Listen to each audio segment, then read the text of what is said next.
ಜೊತೆಗೆ ಈಗಾಗಲೇ ಎಲ್ಲ ರೀತಿಯಲ್ಲೂ ಬೆಳವಣಿಗೆಗಳಾಗ್ತಾ ಇದೆ. ಪ್ರಮುಖವಾಗಿ ಮಂತ್ರಿಮಂಡಲ ವಿಸ್ತರಣೆಗೆ ಸಂಬಂಧಪಟ್ಟಂತೆ ಮಾಹಿತಿ ಲಭ್ಯವಾಗ್ತಾ ಇದೆ. ಈಗ ಸಿಎಂ ಮನಸ್ಸಿನಲ್ಲಿ ನಾನಿದ್ದೇನೆ ಅಂತ ಸಚಿವ ಸ್ಥಾನ ಕೊಟ್ಟೇ ಕೊಡ್ತಾರೆ ಅನ್ನುವಂಥ ಮಾತನ್ನು ಈಗ ಅನೇಕ ಶಾಸಕರು ಹೇಳ್ತಿದ್ದಾರೆ. ಶಾಸಕ ಪುಟ್ಟರಂಗ ಶೆಟ್ಟಿ ಹೇಳ್ತಾ ಇರುವಂಥ ಮಾತು, ಮಂತ್ರಿಗಿರಿ ಮೇಲೆ ಈಗಾಗಲೇ ಟವಲ್ ಹಾಕಿದ್ದಾರೆ. ಸಿಎಂ ಅವರ ಮನಸ್ಸಿನಲ್ಲಿ ನಾನಿದ್ದೀನಿ, ಸಚಿವ ಸ್ಥಾನ ಕೊಟ್ಟೇ ಕೊಡ್ತಾರೆ ಅನ್ನುವಂಥ ವಿಶ್ವಾಸ ಇದೆ. 136 ಸೀಟ್ ಗೆದ್ದು ಸಂಪುಟ ರಚನೆ ವೇಳೆ ನನ್ನ ಹೆಸರಿತ್ತು. ಕಳೆದ ಬಾರಿಯೇ ಸ್ಥಾನ ಕೊಡಬೇಕೆಂದು ತೀರ್ಮಾನ ಆಗಿತ್ತು. ಆದರೆ ಕಾರಣಾಂತರಗಳಿಂದ ಸಚಿವ ಸ್ಥಾನ ಕೈ ತಪ್ಪಿತ್ತು. ಹೀಗಾಗಿ ಈ ವರ್ಷ ನಂಗೆ ಕೊಟ್ಟೇ ಕೊಡ್ತಾರೆ. ಸಿಎಂ 1 ವರ್ಷ ಕಾಲ ಸುಮ್ಮನಿರಲು ಹೇಳಿದರು. ಜಾತಿವಾರು ಜಿಲ್ಲಾವಾರು ನೋಡಿದರೆ ಸಚಿವ ಸ್ಥಾನ ಕೊಡಬೇಕು ಅಂತ ಚಾಮರಾಜನಗರದಲ್ಲಿ ಶಾಸಕ ಪುಟ್ಟರಂಗ ಶೆಟ್ಟಿ ಹೇಳಿಕೆಯನ್ನು ಕೊಟ್ಟಿದ್ದಾರೆ. ಆಗಲೇ ಏನು ನಾವು 136 ಗೆದ್ದ ಮೇಲೆ ಕ್ಯಾಬಿನೆಟ್ ರಚನೆ ಮಾಡಿದಂಥ ಕಾಲದಲ್ಲಿ ಆವಾಗಲೇ ನನ್ನ ಹೆಸರಿತ್ತನ್ನು ಕೊಡಬೇಕು ಅಂತ ತೀರ್ಮಾನ ಆಗ್ಬಿಟ್ಟಿತ್ತು. ನನಗೆ ಮಿನಿಟ್ಸ್ ಸಿಗ್ತದೆ ಅಂತ ನಾನು ನನ್ನ ಕ್ಷೇತ್ರದ ಜನ ಎಲ್ಲನೂ ಹೇಳ್ಕೊಂಡಿದ್ದೆ. ಕಾರಣಾಂತರದಿಂದ ಕೈ ಬಿಟ್ಟೋಯ್ತು. ಆಗ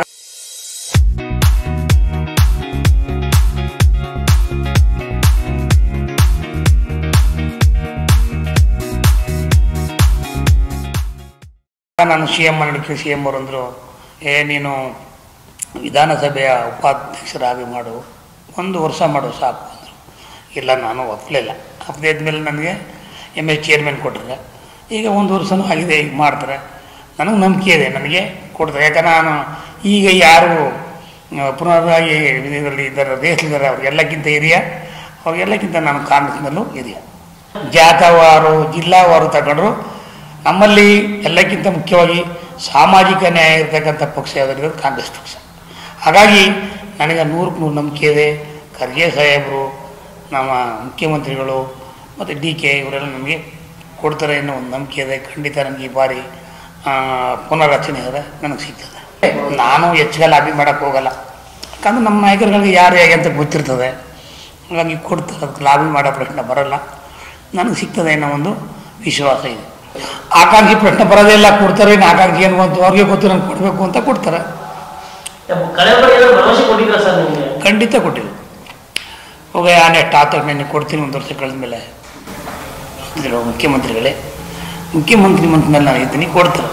ಈಗಾಗಲೇ ಇದು ಪುಟ್ಟರಂಗ ಶೆಟ್ಟಿ ಅವರ ವಿಶ್ವಾಸ. ಇನ್ನೊಂದು ಕಡೆಗೆ ಈಗ KPCC ಅಧ್ಯಕ್ಷರು ಕೂಡ ಆಗಿರುವಂಥ CM DK ಶಿವಕುಮಾರ್ ಅವರು ಸಚಿವ ಸಂಪುಟ ಪುನರ್ರಚನೆ ಬಗ್ಗೆ ಯಾವುದೇ ಚರ್ಚೆನೇ ಇಲ್ಲ ಅಂತ ಹೇಳ್ತಿದ್ದಾರೆ. ದೆಹಲಿಯಲ್ಲಿ ಉಪಮುಖ್ಯಮಂತ್ರಿ DK ಶಿವಕುಮಾರ್ ಹೇಳಿಕೆಯನ್ನು ಕೊಟ್ಟಿದ್ದಾರೆ.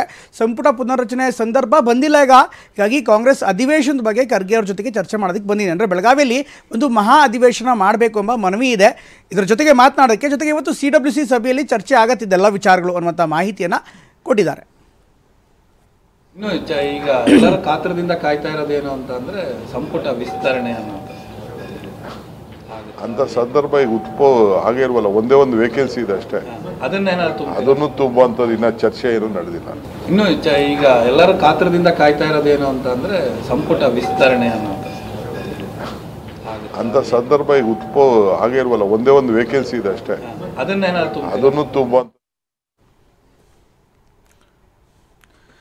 ಇನ್ನು KPCC ಅಧ್ಯಕ್ಷರ ಬದಲಾವಣೆ ಕೂಗು ವಿಚಾರಕ್ಕೆ ಸಂಬಂಧಪಟ್ಟಂತೆ ಕೂಡ CM DK ಶಿವಕುಮಾರ್ ಮಾತನಾಡಿದ್ದಾರೆ. ಮೀಡಿಯಾದಲ್ಲಿ ಯಾವತ್ತೂ ಕೂಡ ರಾಜಕೀಯ ನಡೆಯಲ್ಲ. ಪರೋಕ್ಷವಾಗಿ KN ರಾಜಣ್ಣಗೆ DK ಟಾಂಗನ್ನು ಕೊಟ್ಟಿದ್ದಾರೆ.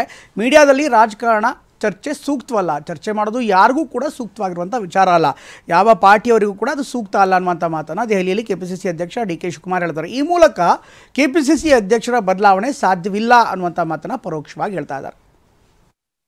KPCC ಅಧ್ಯಕ್ಷರ ಬದಲಾವಣೆ ಕೂಗು ಬರ್ತಾ ಇದೆ ಮತ್ತು ನಾನು ಅನ್ನುವಂಥ ಆಕಾಂಕ್ಷಿ ಜಾಸ್ತಿ ಆಗ್ತಾ ಇದ್ದಾರೆ. ನಿನ್ನೆ ಕೂಡ ರಾಜಣ್ಣ ಅವರು ನಾನು ಆಕಾಂಕ್ಷಿ ಅಂತ ಹೇಳಿದ್ದಾರೆ. ಜಾರಕಿಹೊಳಿ ಅವ್ರ ಪ್ರಸ್ತಾಪ ಆಗಿದೆ ಹೆಸರು. ಮೀಡಿಯಾಲಿ ಯಾವತ್ತೂ ರಾಜಕೀಯ ನಡೆಯಲ್ಲ. ಮೀಡಿಯಾಲಿ ಯಾರು ರಾಜಕಾರಣ ಚರ್ಚೆ ಮಾಡೋಕ್ಕೆ ಯಾರಿಗೂ ಸೂಕ್ತ ಅಲ್ಲ, ಯಾವ ಪಾರ್ಟಿಗೂ ಸೂಕ್ತ ಅಲ್ಲ. ಒಂದು KPCC ಅಧ್ಯಕ್ಷರ ಬದಲಾವಣೆ ಕೂಗು ಬರ್ತಾ ಇದೆ ಮತ್ತು ನಾನು ಅನ್ನುವಂಥ ಆಕಾಂಕ್ಷಿ ಜಾಸ್ತಿ ಆಗ್ತಾ ಇದ್ದಾರೆ. ನಿನ್ನೆ ಕೂಡ ರಾಜಣ್ಣ ಅವರು ನಾನು ಆಕಾಂಕ್ಷಿ ಅಂತ ಹೇಳಿದ್ದಾರೆ. ಜಾರಕಿಹೊಳಿ ಅವ್ರ ಪ್ರಸ್ತಾಪ ಆಗಿದೆ ಹೆಸರು. ಮೀಡಿಯಾಲಿ ಯಾವತ್ತೂ ರಾಜಕೀಯ ನಡೆಯಲ್ಲ. ಮೀಡಿಯಾಲಿ ಯಾರು ರಾಜಕಾರಣ ಚರ್ಚೆ ಮಾಡೋಕ್ಕೆ ಯಾರಿಗೂ ಸೂಕ್ತ ಅಲ್ಲ, ಯಾವ ಪಾರ್ಟಿಗೂ ಸೂಕ್ತ.